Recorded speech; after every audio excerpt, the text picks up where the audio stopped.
प्रिय छात्रों नमस्कार। एनसीईआरटी गणित कक्षा 10वीं में आपका स्वागत है। आज हम लोग प्रश्नावली 1.1 का प्रश्न क्रमांक 3 करेंगे, जिसमें दिया गया है किसी परेड में 616 सदस्यों वाली एक सेना आर्मी की टुकड़ी को 32 सदस्यों वाले एक आर्मी बैंड के पीछे मार्च करना है। दोनों समूहों को समान संख्या वाले स्तंभों में मार्च करना है। उन स्तंभों की अधिकतम संख्या क्या होगी जिसमें वे मार्च कर सकते हैं। तो स्तंभों की अधिकतम संख्या जो है वो 616 और 32 का एचसीएफ होगा, क्योंकि इसमें शब्द आया है अधिकतम। और अधिकतम से आपको याद रखना है एचसीएफ जो होता है उसका मतलब होता है हाईएस्ट कॉमन फैक्टर, और जिसमें हाईएस्ट का मतलब भी होता है अधिकतम। तो यहाँ से आप इसको कर सकते हैं, इसको आप यहाँ पर देख सकते हैं। हमें अधिकतम स्तंभों की संख्या ज्ञात करनी है और इसलिए हमें एचसीएफ ज्ञात करना होगा। अब हमें एचसीएफ क्यों ज्ञात करना होगा? क्योंकि एचसीएफ में एच का मतलब होता है हाईएस्ट, और जो हाईएस्ट है इसका मीनिंग ही होता है अधिकतम। तो जब भी हमें अधिकतम ज्ञात करना हो तो हम एचसीएफ निकालेंगे, और एचसीएफ हमें निकालने की विधि पता है। हम लोगों ने यूक्लिड विभाजन प्रमेय का और यूक्लिड विभाजन एल्गोरिथम को स्टडी किया हुआ है। तो इस तरीके से आप 616 और 32 के जो है एचसीएफ निकालेंगे और वही अधिकतम संख्या होगी। तो हम इस तरीके से इसमें लिखेंगे। इसको हम सॉल्व करना शुरू करते हैं।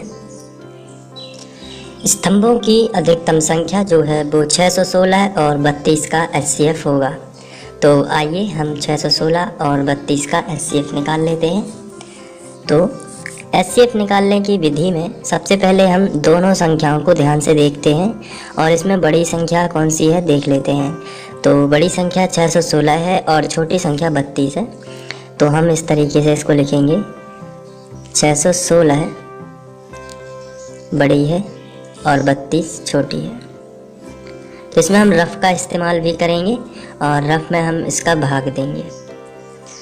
तो यहाँ पर 616 और 32 में 616 जो है बड़ी है, तो हम यहाँ पर इसका भाग देंगे। 616 और 32 से भाग दिया जाएगा। अब यहाँ पर देखते हैं कि कितने बार जाएगा। तो 32 एकम 32 ही हो जाएगा। अब यहाँ पर जो बचेगा 29 बचा। इसके बाद ये जो 6 है इसको हम यहाँ पर लिख देते हैं। एक बार फिर से जाएगा तो 32 का लगभग 9 बार जाएगा। 9 दूनी 18, 18 की 8, हासिल आई 1, 9 तिया 27 और 1 28। ये इस तरीके से। अब यहाँ पर हम देख लेते हैं कि यहाँ पर बचा कितना। तो यहाँ पर बच जाएगा 8, और इसके बाद ये पहली प्रोसेस हो जाती है। इसे हम यूक्लिड विभाजन प्रमेय का कहते हैं। तो हमें हेडिंग डालनी होगी। इसके बाद हम रफ का बाद में लिखेंगे, यूक्लिड विभाजन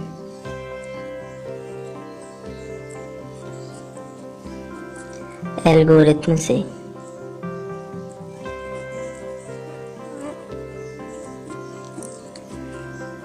और इसमें जो हमने भाग दिया है तो ये इतनी प्रोसेस जो हम लगाएंगे उसे प्रमेय का कहते हैं, लेकिन प्रमेय का के क्रमबद्ध चरण को हम एल्गोरिथम बोलते हैं।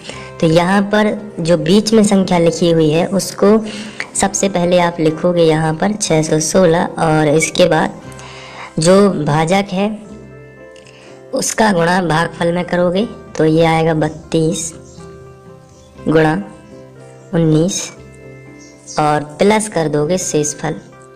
प्लस में आपको ध्यान रखना है शेषफल।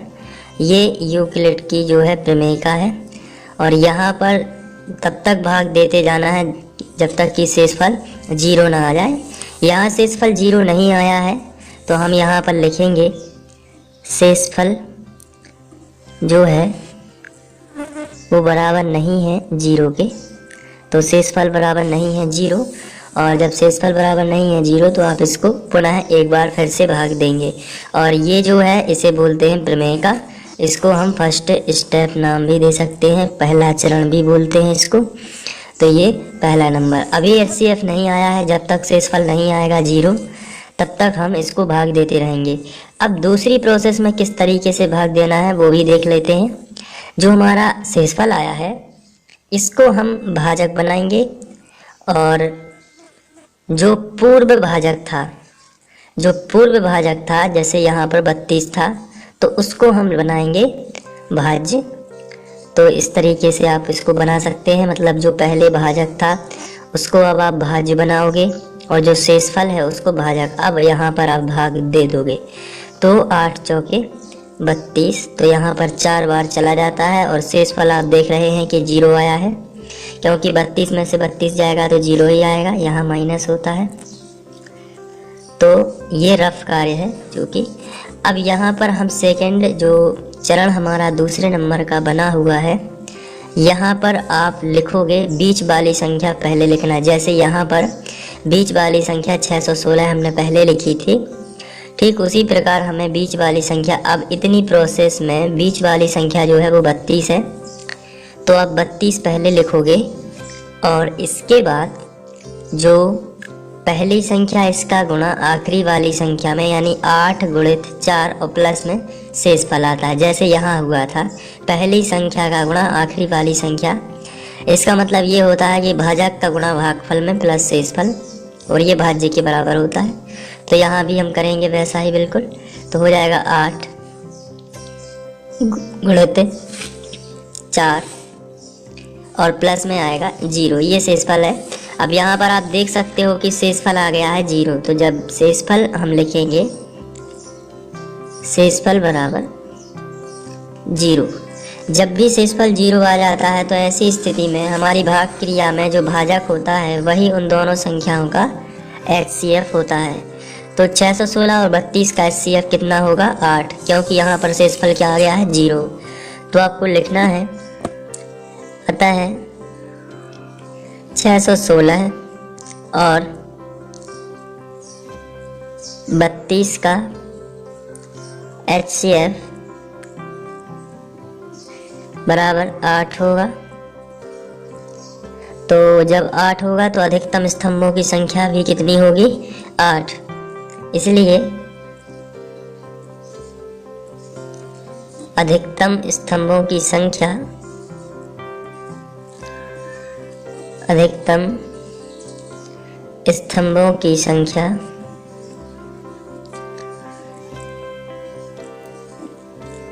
8 होगी।